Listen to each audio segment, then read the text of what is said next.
这几年中国间谍案愈来愈唔是款啊！咱台湾去年相关的起诉都有64个人，甚至控制1年的3倍。而且中国会利用黑道、公庙团体等等，上空上芳试探咱国家单位，甚至搁踮台湾找内鬼，就退伍军人结冤结党，拍算要攻击咱的军事设施。给我说明一下。最近几年，强调安定团公安局在日发布的强调案渗透手法分析报告中统计，除了案件数提升，咱国2021、2022年起诉的强调案人数只有16个10人，毋过2023年上涨到48人，2024年更加达到64人，更加点出其中有退役军人15人，现役军人28人，显示中共锁定咱国现退役军人为主要目标。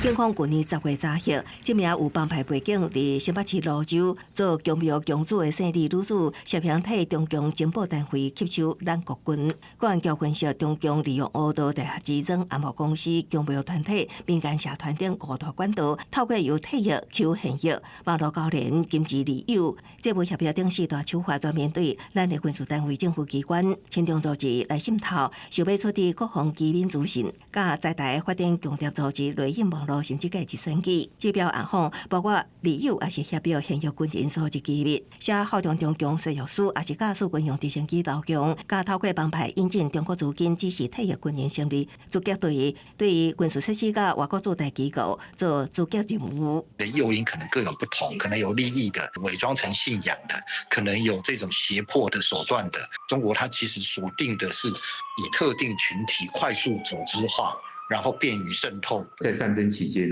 可能直接要打击的对象还是军人，所以说透过这种渗透啊、分化的方式，来去消耗这个我国国军的团结啊、他的士气啊。学者分析，中共借着经济来城、宗教活动，针对咱国军渗透，一方面希望试探机密，另外一方面也想要打击民心士气。无论是国军官兵还是民众，拢爱加强保护安全意识。公视新闻采访报道。